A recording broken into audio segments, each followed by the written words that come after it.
Gracias porque tu palabra, Señor, es la herramienta que utiliza, Señor, como linterna, que la utilicemos como linterna, como lumbrera a nuestro camino, para que nos enseñes por dónde debemos andar, cómo debemos pensar, cómo debemos comportarnos, cómo debemos ser. Te damos gracias, Señor, por la vida de Andrés, del pastor Andrés. Te pedimos, Señor, que lo que tú le has hablado a él en lo íntimo, Señor, que tú, Señor, le permitas compartirlo en esta tarde, Señor, con denuedo, Señor, y que tu palabra cumpla el propósito para el cual tú la creaste, que penetre hasta lo más profundo de nuestros corazones, nuestras vidas, y nos lleve a tomar decisiones radicales que se conviertan en convicciones también para nuestra vida. Bendícelo, Señor, y bendícenos a todos, Señor, con la exposición de tu palabra. Te damos muchas gracias. En el nombre de Jesús, amén.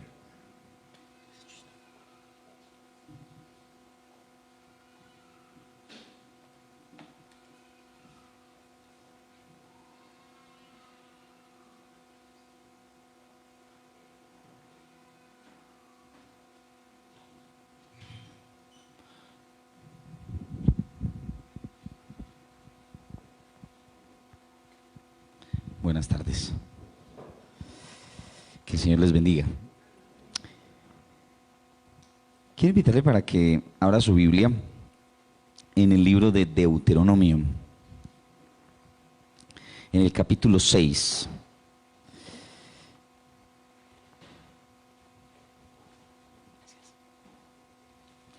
Deuteronomio capítulo 6.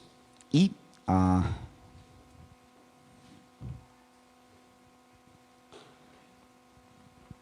antes de hacer la lectura del texto, quería compartir una frase que esta semana subió el pastor a redes sociales, que me pareció muy interesante y que me parece que intenta recoger un poquito de lo que vamos a compartir en esta tarde en la escritura. Eso de la robé del Facebook, entonces ahí ya es pública, sí, ya le pertenece a Facebook más que a usted. Pero estoy pagando derechos de autor, sí, eso no es piratería. Entonces la frase es como una especie de oración que dice así, dice: Señor, porque te conozco, te amo, pero me llama la atención que tú me ames aún conociéndome.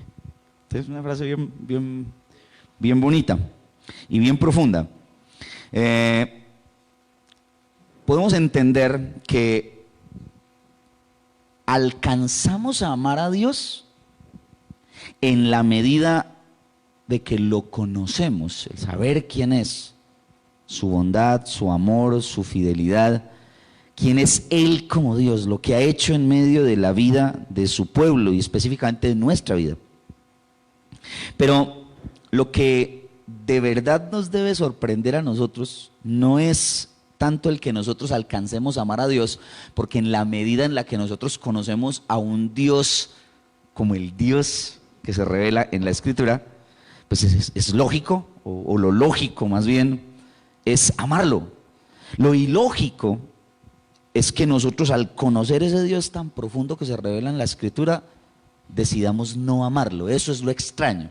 Ahora, que Él nos ame a nosotros, conociendo lo que hay en nuestro corazón, sabiendo lo que somos, eso sí es completamente extraordinario. No es raro que nosotros podamos amar profundamente al Dios que se revela en la Escritura, pero sí es extraño que, siendo como somos, Dios nos ame de la manera tan profunda en la que lo hace. Nosotros vivimos en una cultura de autojusticia, una cultura que se exalta a sí misma y que exalta todas las capacidades y medios que los seres humanos tenemos para sostener y presentar nuestra vida. ¿Alguna vez? La pregunta es tonta, discúlpeme que se la haga de esa forma. Más bien, recuerda una frase que ha sonado en muchos momentos en nuestra cultura, sobre todo en la cultura paisa, cuando paran a una persona en algún momento o que descubren a una persona en algún momento como medio incómodo, la persona inmediatamente se para y dice: ¿usted no sabe quién soy yo? ¿Sí? ¿Cierto que sí? ¿Qué hay detrás de esa pregunta? A ver, dos o tres que quieran compartir. ¿Qué hay detrás de la pregunta, ¿usted no sabe quién soy yo? Orgullo, prepotencia, arrogancia, poder, inseguridad. Generalmente, si nosotros somos honestos, esa frase la dicen muchas veces las personas que son descubiertas en flagrancia haciendo cualquier cosa indebida.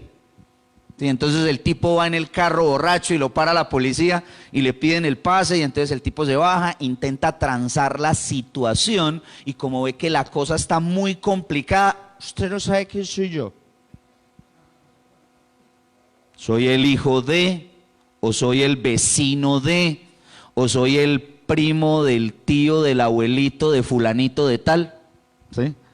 Y esa realidad de usted no sabe quién soy yo, apela a un nombre, entre comillas, superior, que por alguna razón se intenta reconocer para que esa situación que se está pasando o que está pasando se pase por alto. ¿Sí? Si el hombre dice, usted no sabe quién soy yo, entonces eso genera cierta sensación de, uy, bueno, ¿y quién es este pues? Porque en realidad yo no sé quién es usted. ¿Sí? Pero la cosa es mucho más profunda. Posiblemente en un país cargado de corrupción y de autojusticia, el saber quién es usted, si proviene de una familia prominente en donde hay manejo de influencias, hay manejo de poder y hay manejo de dinero, el saber quién es usted sí le da un estatus en situaciones como esas.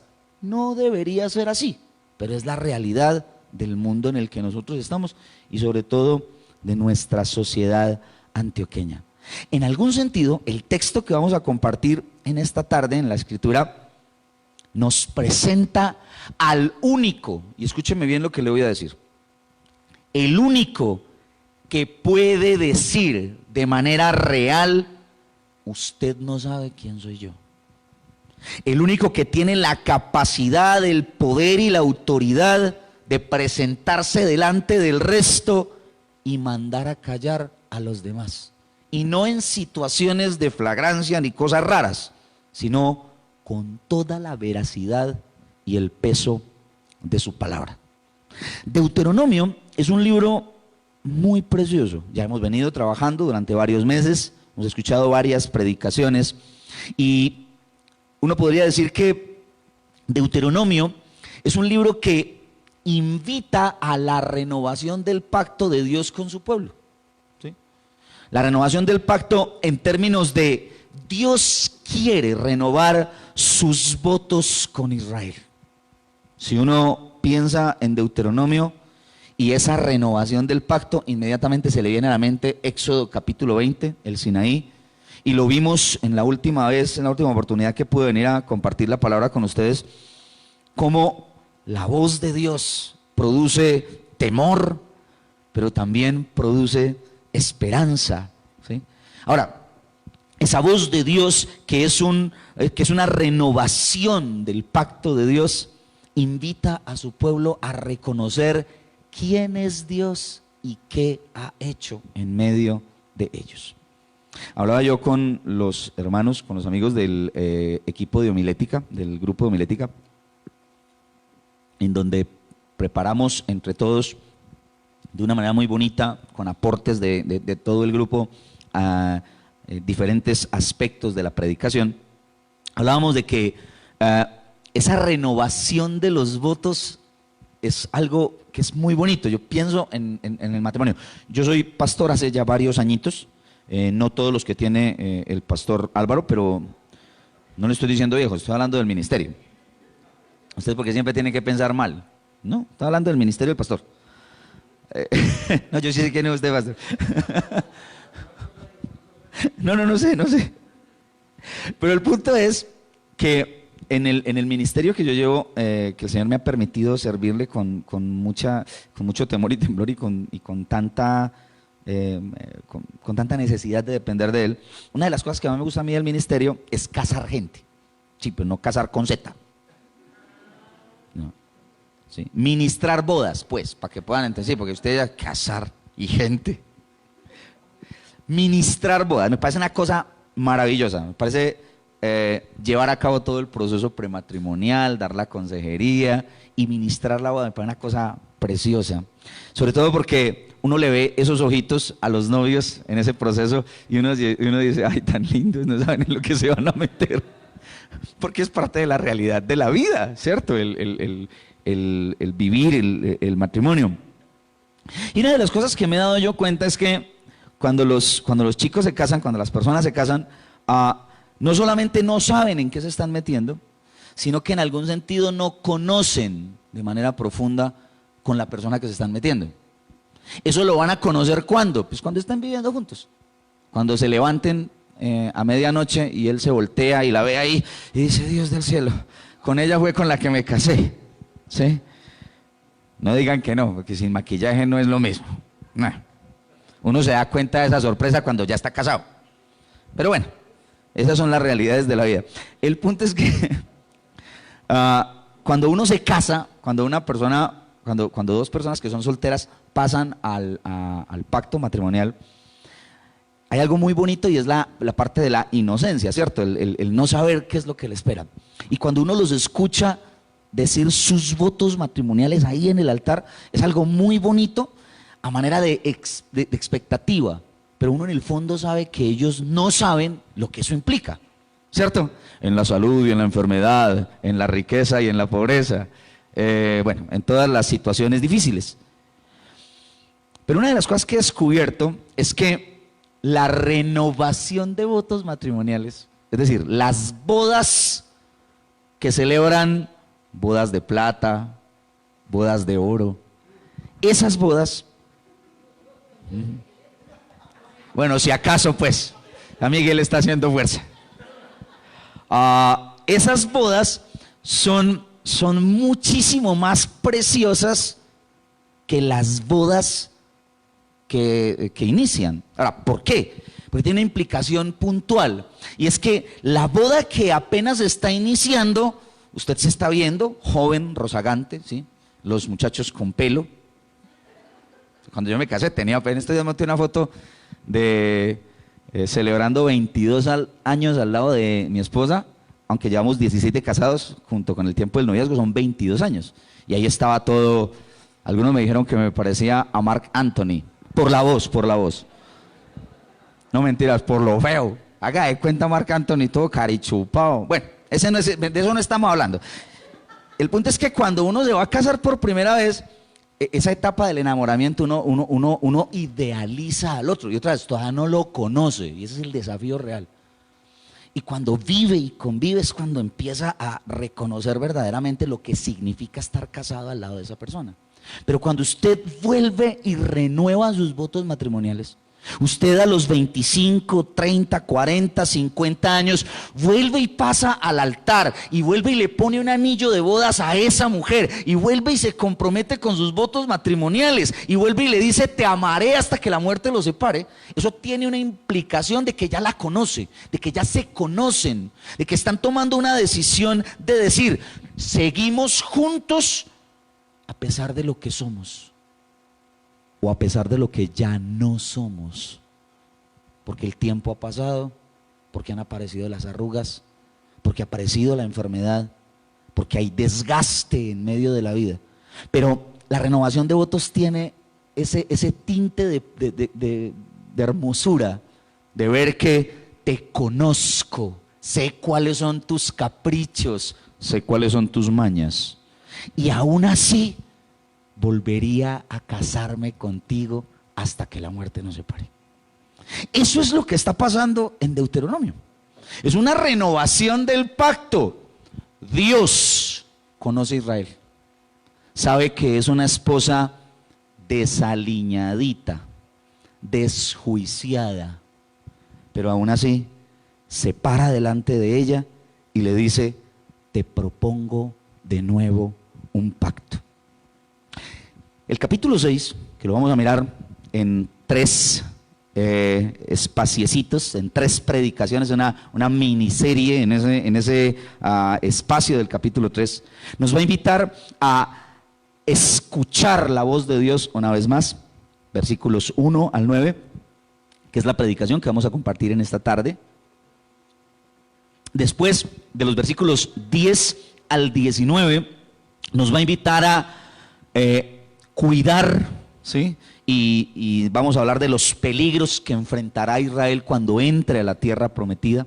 Y finalmente nos va a invitar a la enseñanza, al recordar, al reproducir en las otras generaciones lo que Dios quiere enseñarle a su pueblo. Eso va a ser como el panorama de esta y las 2 predicaciones que siguen desde el capítulo 6. Pero el día de hoy nos vamos a centrar en lo que se conoce como el gran mandamiento. El mandamiento que Dios le deja a su pueblo y que tiene unas implicaciones muy preciosas, en donde Dios le dice a su pueblo: mira, este soy yo.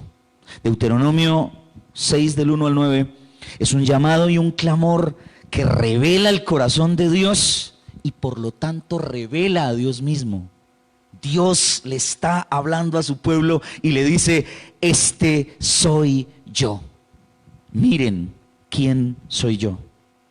Estos pues son los mandamientos, estatutos y decretos que Jehová vuestro Dios mandó que os enseñase, para que los pongáis por obra en la tierra a la cual pasáis vosotros para tomarla, para que teman a Jehová tu Dios, guardando todos sus estatutos y sus mandamientos que yo te mando, tú, tu hijo y el hijo de tu hijo, todos los días de tu vida, para que tus días sean prolongados. Oye, pues, oh Israel, y cuida de ponerlos por obra, para que te vaya bien en la tierra que fluye leche y miel, y os multipliquéis, como te ha dicho Jehová, el Dios de tus padres. Oye, Israel, Jehová nuestro Dios, Jehová uno es. Y amarás a Jehová tu Dios de todo tu corazón y de toda tu alma y con todas tus fuerzas. Y estas palabras que yo te mando hoy estarán sobre tu corazón, y las repetirás a tus hijos, y hablarás de ellas estando en tu casa y andando por el camino y al acostarte y cuando te levantes. Y las atarás como una señal en tu mano, y estarán como frontales entre tus ojos, y las escribirás en los postes de tu casa y en tus puertas. ¿Quién es Dios? Es la pregunta que está de fondo en medio de esta revelación.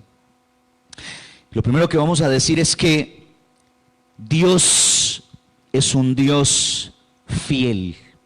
Es el Dios que cumple sus promesas. Cuando uno hace una lectura de los versículos 1 al 3, lo primero que salta a la cabeza y a la mente es que es una porción que está cargada de mandamientos. Inmediatamente se mete en la mente obediencia. Necesitamos obedecer. Y sí, es una porción que reconoce un llamado a la obediencia. Estos son los mandamientos, los estatutos y los decretos que Jehová vuestro Dios mandó que os enseñase. Son los mandamientos que Dios les ha dado, y evidentemente es una especie de bisagra que mira hacia atrás y se proyecta también hacia adelante. Mira hacia atrás para decir: estos mandamientos que yo acabo de darte. Y de una se viene a nuestra mente el decálogo, y los mandamientos que seguirán. Entre el capítulo 6 y el capítulo 11 vendrán una serie de mandamientos generales y específicos que le darán muchísima fuerza al mensaje del libro de Deuteronomio. Así que lo primero que nosotros entendemos es: aquí hay una alusión al cumplimiento de los mandamientos. Sin embargo, El énfasis de este texto no recae tanto en la realidad del cumplimiento de los mandamientos, sino en algo que está de fondo. Dios ha cumplido la promesa de traer a este pueblo a la tierra prometida.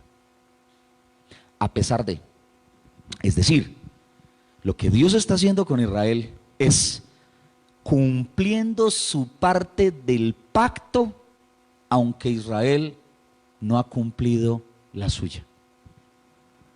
Ustedes han sido infieles, sus padres han sido infieles, pero yo los voy a meter en la tierra que les prometí. Y estos mandamientos que les estoy dando sirven como referencia de cómo quiero yo que vivan en la tierra que les estoy dando por heredad. Es el cumplimiento de las promesas de Dios, es la fidelidad de Dios, es el amor de Dios que sostiene el pacto que Él ha hecho con su pueblo. Y eso es precioso, es un regalo de la gracia de Dios. Por este tiempo, a la iglesia, y cuando digo la iglesia, aquí voy a hablar de manera muy puntual, a la iglesia cristiana, el encuentro con Dios, se le ha venido juzgando de farisea. En nuestra propia cara, legalistas y un poquito más. Cosa que en algún sentido me incomoda, porque nosotros como iglesia amamos la palabra de Dios. Y una de las cosas que hemos enfatizado desde el púlpito, el pastor y los líderes lo han hecho durante muchos años, y ahora yo con la oportunidad que tengo de compartir con ustedes, de estar al lado de ustedes en este proceso de estar en medio de la iglesia, es que la palabra del Señor se predica con la responsabilidad que se tiene que predicar, con el equilibrio y el componente del evangelio que implica un montón de realidades y que no solamente tiene cositas que se pueden decir, sino que es un mensaje concreto y amplio. Nos tildan de fariseos por un énfasis muy fuerte en el llamado a la transformación del corazón de las personas, por invitar a la iglesia a vivir en dependencia del Señor y decirle al Señor: Señor, yo quiero ser como tú, yo quiero seguir tus pasos.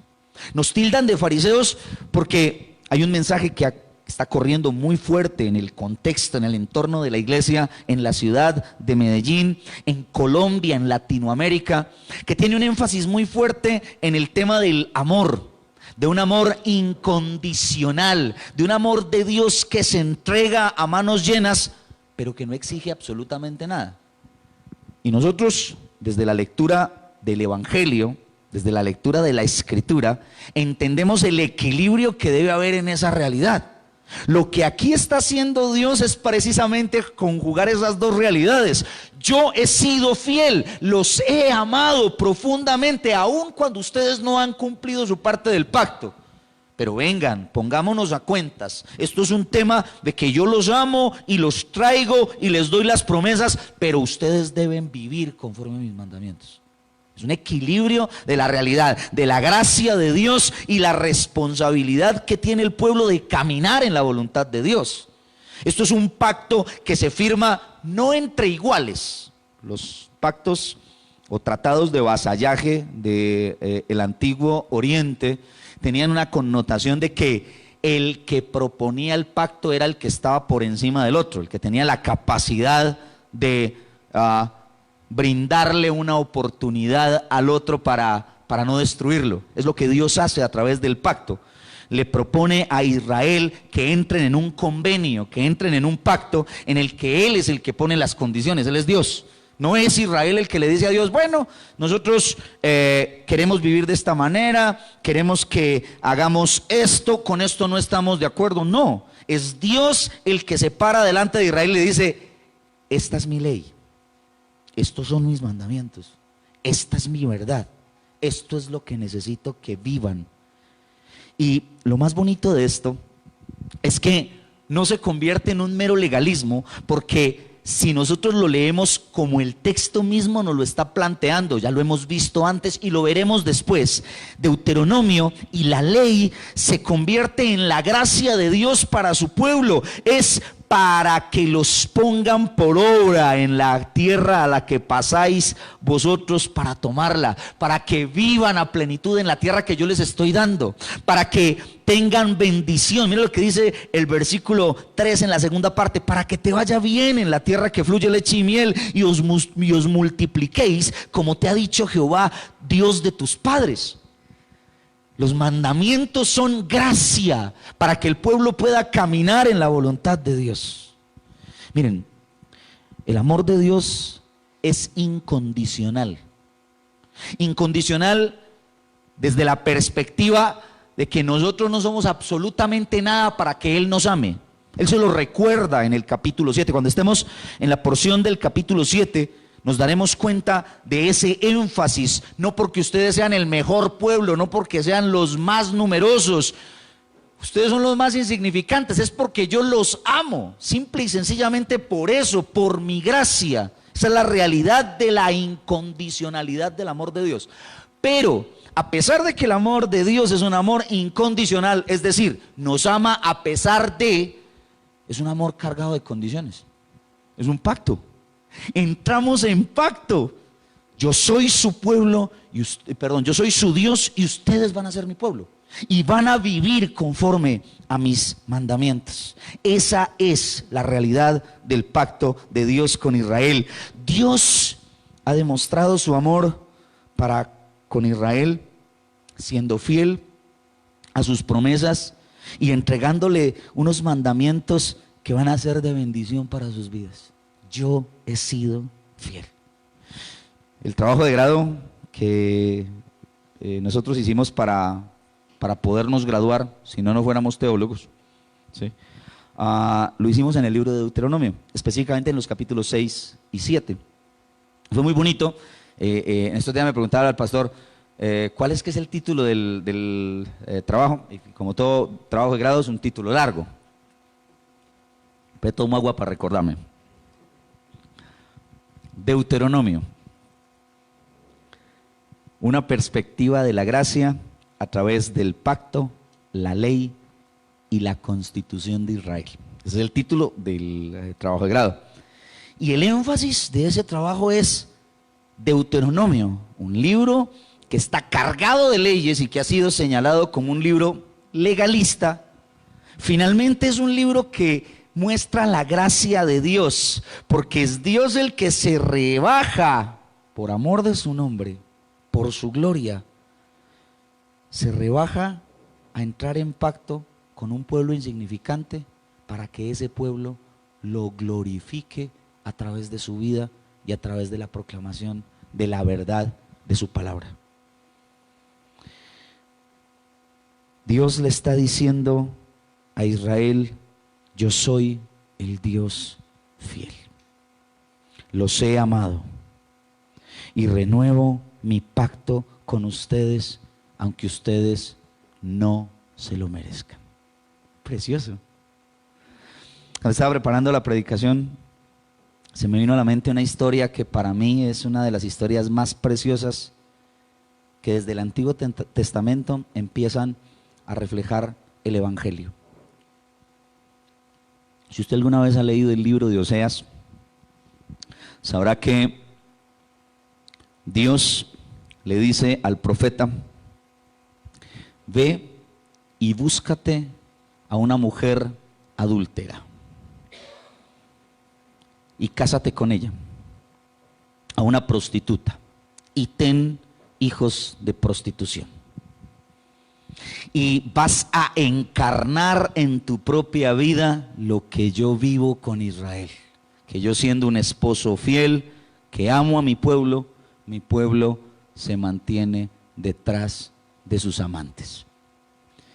Es un libro, los primeros 3 capítulos, una cosa impresionante, cómo se encarna esa realidad de un Dios amoroso, de un esposo amoroso con una esposa infiel. Infiel en todo el sentido de la palabra. Ahora, gracias, Miguel. El capítulo 2 es uno de esos capítulos que a mí me escaramucean. Yo no lo voy a leer porque nos agarra aquí la aurora y esa no es la idea. Léalo en su casa. Léale el 1, el 2 y el 3, pero métale mucho ojito al 2. El capítulo 2 es un capítulo de indignación. Pues arranca así, los primeros versículos. Dios empieza a echarle cantaleta a Israel. Bueno, cantaleta no, a confrontarla. Encarnando al esposo dolido, le dice a su esposa: tú me has sido infiel, te fuiste tras tus amantes, tus hijos son hijos de prostitución. Creíste que ellos, tus amantes, los otros dioses, eran los que te daban todo tu sustento y por eso te fuiste detrás de ellos. Y me abandonaste a mí, que era el que te daba todo. Ahora yo, dice Dios, encarnando a ese esposo indignado, yo te dejaré desnuda, te pondré en vergüenza, te dejaré en la calle, te exhibiré ante tus amantes, te demostraré todo el dolor que me has causado por tus infidelidades. Y es un capítulo muy fuerte, versículos 1 al 13 del capítulo 2 de Oseas. Pero llega el versículo 14, y ese versículo 14 es una cosa tremenda. Versículo 14, después de que Dios dice que va a hacer y deshacer con esa esposa infiel, o el esposo indignado, llega el versículo 14 y dice: sin embargo, después de esto la llevaré al desierto y le hablaré a su corazón y la volveré a enamorar. Ese es el Dios fiel al pacto, que a pesar de lo que es su pueblo, lo ama con un amor extremo, con una fidelidad extrema. Se me vienen a la mente las palabras una vez más del pastor esta semana. ¿Cómo es posible que tú me ames conociéndome? Ese es el amor de Dios. Pero Deuteronomio 6, 1 al 9 no solamente se queda en la fidelidad de Dios. Los versículos 4 y 5, en el eje central de este texto, dicen lo siguiente: oye Israel, Jehová, nuestro Dios, Jehová uno es. Amarás a Jehová, tu Dios, de todo tu corazón, de toda tu alma y de todas tus fuerzas. El Dios fiel ahora se descubre. Recuerda que aquí Dios está diciendo quién es Él.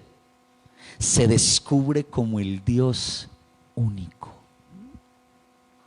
Ámenme solo a mí. Vivan en fidelidad. Oseas 2:14 nos demuestra el amor profundo de un esposo amoroso que perdona, limpia y vuelve a enamorar a esa mujer infiel. Pero la cosa no se queda ahí. Aquí comienza la batalla de Dios por el corazón de su pueblo. Aquí comienza el Dios a mostrar quién es Él. Yo soy único, yo soy el centro de la vida de mi pueblo. La vida de fe se centraliza en aquel Dios que no tiene igual. Es Dios poderoso y glorioso. Hasta que no entendamos que la vida de fe tiene que ver con amar de manera exclusiva al Señor, nunca obedeceremos de verdad, nunca comprenderemos sus mandamientos de amor. Hasta que nosotros no interioricemos en nuestro corazón el valor profundo de quién es Dios como Dios único, jamás obedeceremos de manera real. Siempre seremos unos hombres y mujeres serviles que no entendemos a profundidad el amor de Dios.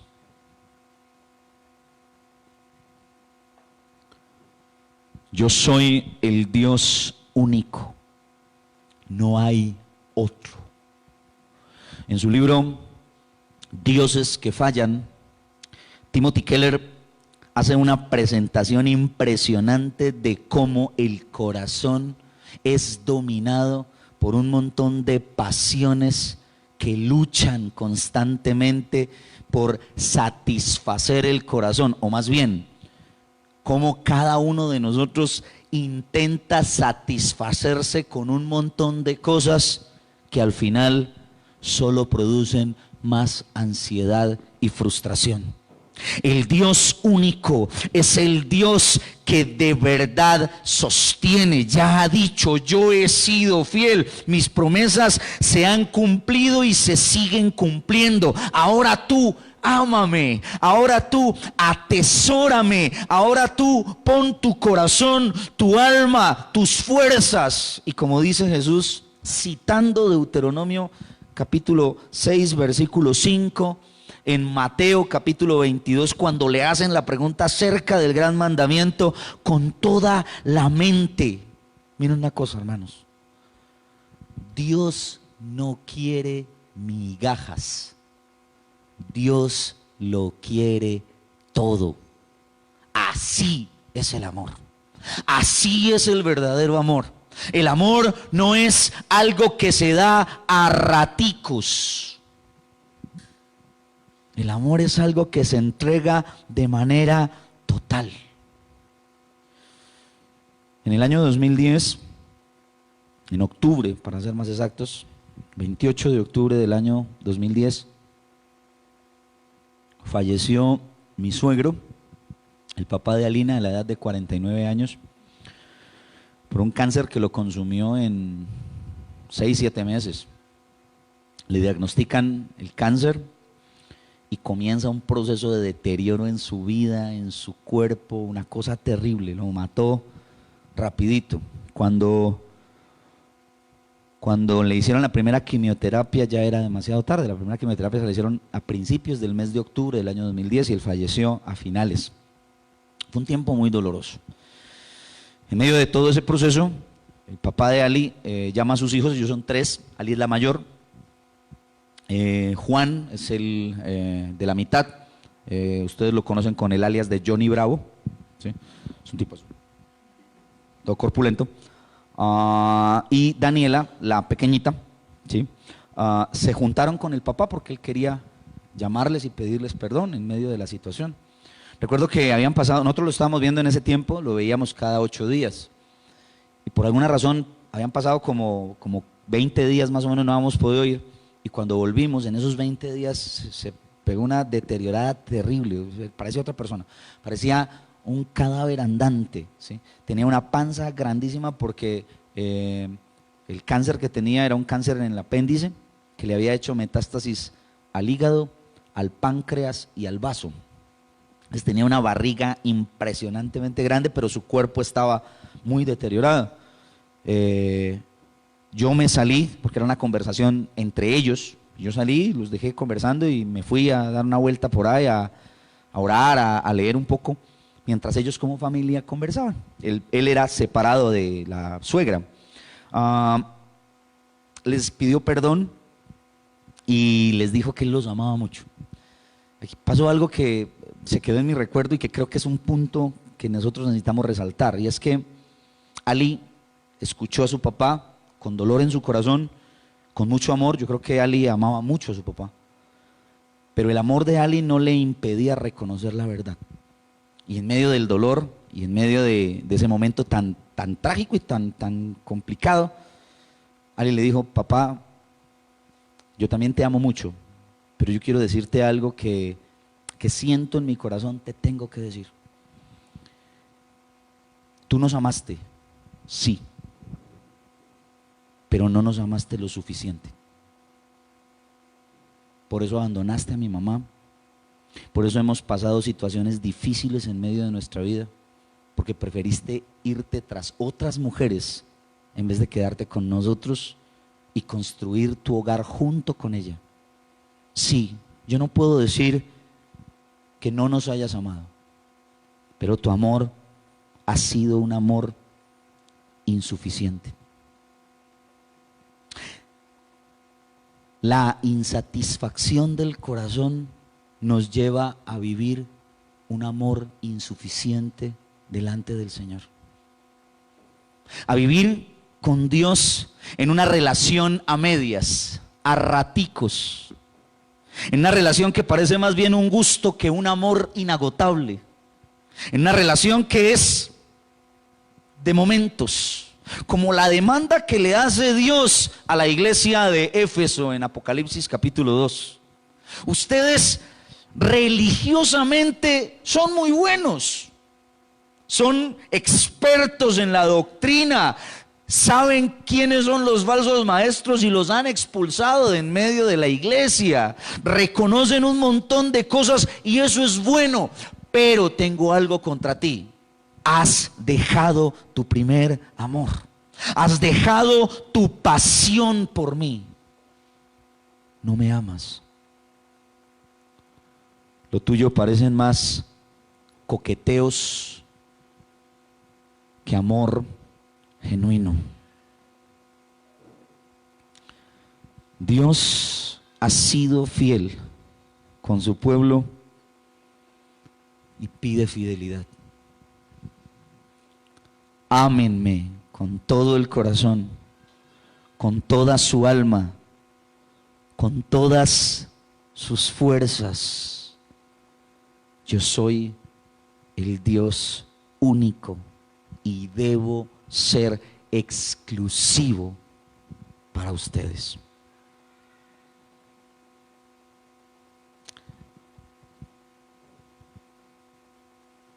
Después de presentar que Él ha sido fiel y que Él es el Dios único, le dice las siguientes palabras a su pueblo, versículo 6.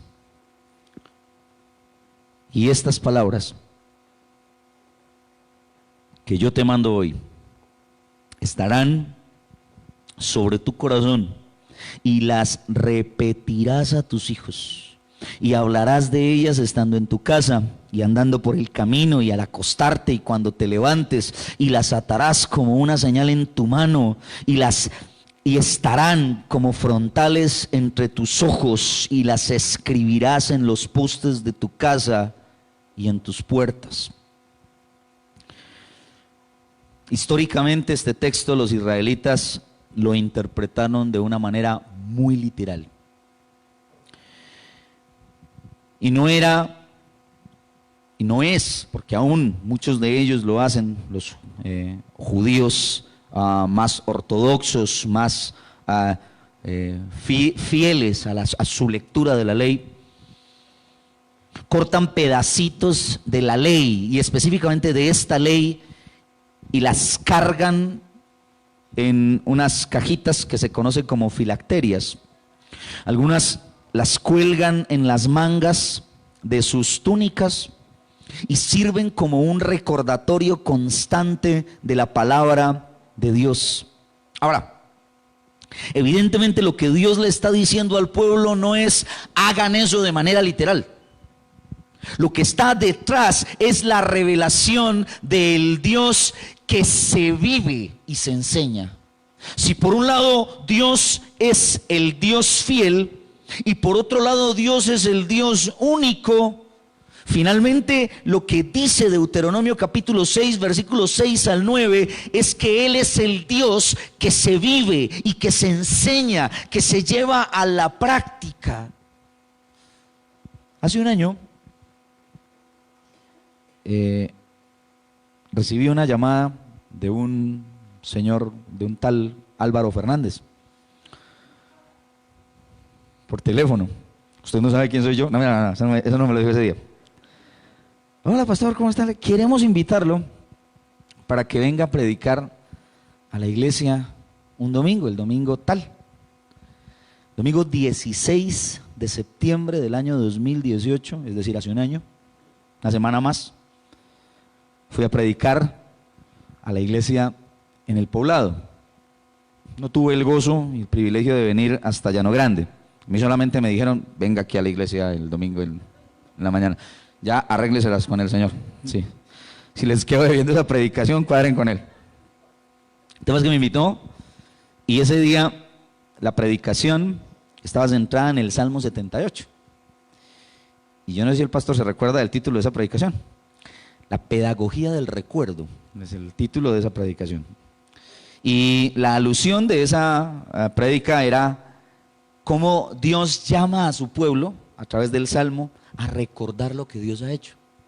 Pero no solamente a recordar, sino a enseñárselo a las nuevas generaciones, a tus hijos y a los hijos de sus hijos. El Salmo 78 es una evocación de el Dios glorioso que ha hecho maravillas en medio de Israel y que necesita ser recordado, traído a la memoria, pero no traído a la memoria con palabras vacías, sino traído a la memoria con la vida. Él ha hecho esto. Es el desafío de la formación de nuevas generaciones. El pacto que no se queda con unos cuantos, sino que trasciende de generación en generación, que se comunica a través de la palabra hablada, pero que de manera más concreta se comunica con la vida, con lo que vivimos.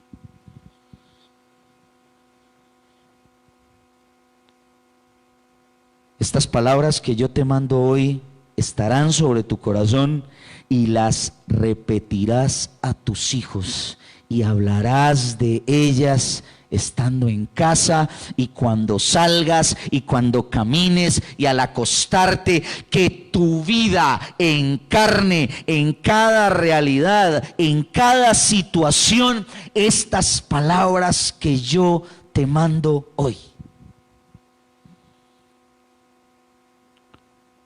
Pero es terrible ver padres religiosos que no se relacionan con Dios y que esperan que sus hijos sí lo hagan.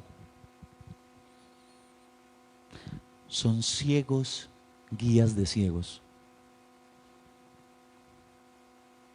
Porque si solo los traemos a la iglesia y no vivimos a Dios, no encarnamos su amor, no encarnamos su verdad, no luchamos por vivir en su fidelidad, somos unos hipócritas. Ahí sí, que nos digan fariseos, todo lo que quieran.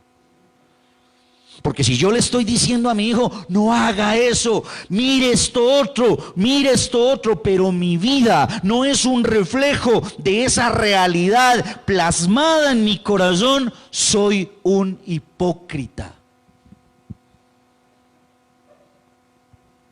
Hace 2 semanas estuvimos en un evento en la ciudad de Medellín, que creo que es un evento muy bonito, en el que la iglesia poco a poco necesitará ir mirando, y si se puede participar de una manera masiva sería algo muy bueno. El evento se llama Muestra Cristo, unas exposiciones en esta oportunidad del libro de Daniel. Daniela estuvo en las conferencias muy bonitas, y una frase que se me quedó en el corazón. Inmediatamente cuando ese tipo dijo esa frase yo la apunté, esta es para la prédica. Sí, es una pero estoy pagando derechos de autor. No me la estoy copiando. Ahora dirán, claro, porque estaba aquí Daniela. Si Daniela no hubiera estado, posiblemente hubiera dicho que esa frase era suya. Mira, la joya, yo la modifiqué un poquito porque él no dijo Dios, sino iglesia. Pero mire la joya que soltó un pastor de Estados Unidos, un puertorriqueño, llamado José Lo Mercado.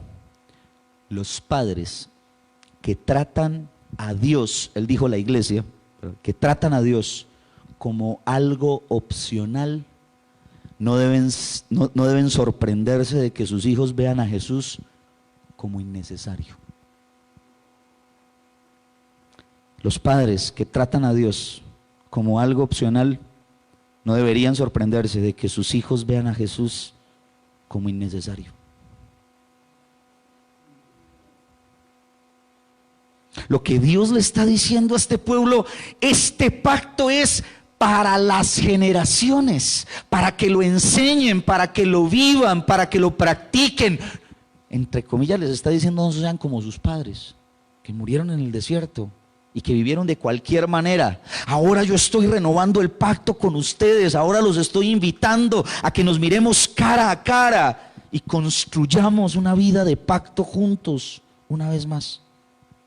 Mire, Yo todavía tengo niños pequeños y usted puede decir, claro, para usted es fácil. Usted no tiene que obligarlos a que vengan a la iglesia. Usted simple y sencillamente los trae y ellos tienen que copiar, ¿cierto? Pablo tiene 2 años, David tiene 4 años y medio. Y pues yo no le puedo dejar a David en la casa, y menos a Pablo en la casa. Pablo es un peligro. Hay que traerlo, ¿sí? Que corran riesgo las personas que lo cuiden aquí en la iglesia, pero no la casa sola.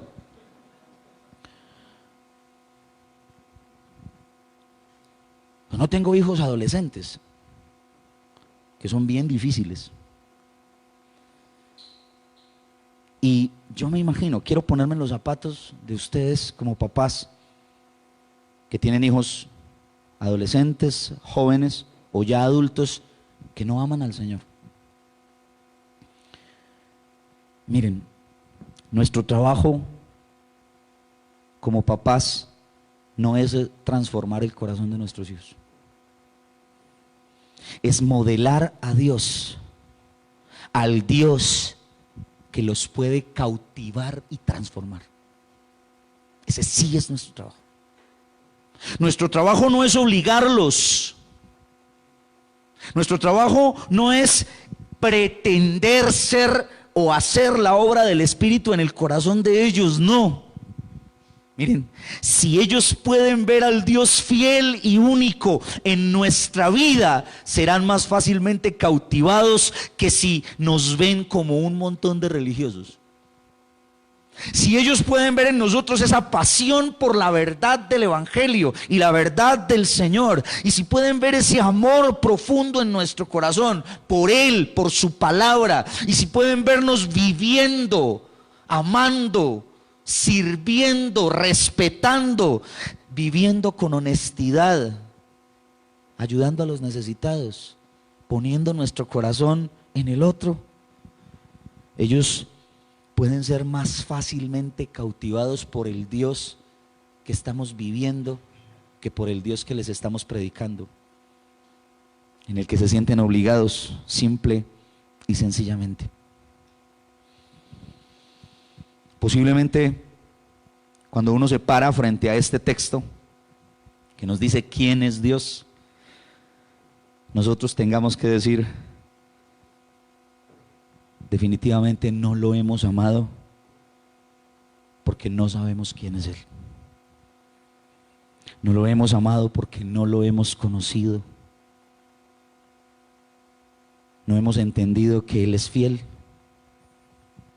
que Él es único y que es un Dios que se vive, que se enseña.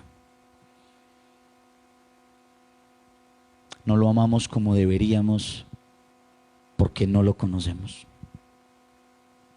Jesús, el Hijo de Dios, se encarnó para mostrarnos ese mismo amor glorioso del Dios fiel del Antiguo Testamento. Y vino para decirnos a nosotros, en medio de sus realidades y de sus luchas y de su imposibilidad de vivir como yo quiero que vivan, ese Jesús vino y se entregó por nosotros para conquistar nuestro corazón, para llevarnos a amarlo y a honrarlo con todo nuestro corazón, con todas nuestras fuerzas, con toda nuestra alma, con toda nuestra mente. En esta noche, Dios no quiere que nos demos golpes de pecho, escuchando quién es Él. Dios nos invita a través de la persona de Jesús a ver su fidelidad. Nos invita a que lo amemos exclusivamente a Él. Y nos invita a vivir y a enseñar a las nuevas generaciones el amor del Dios glorioso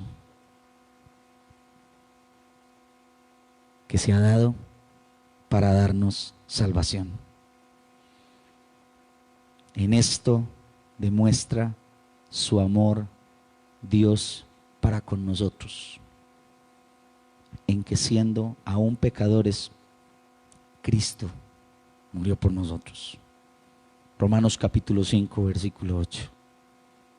El Dios fiel, el Dios único, el Dios que se vive y que se enseña. ¿Qué tal si ahí se acerca la persona que tiene a su lado, si puede hacerlo,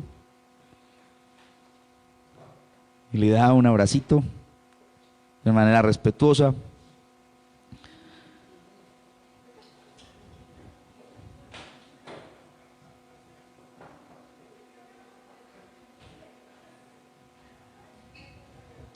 Y oramos.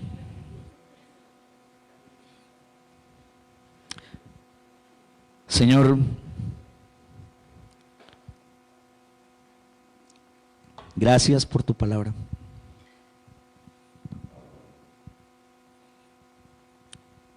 Este pasaje es el corazón del Antiguo Testamento, Señor, de la ley.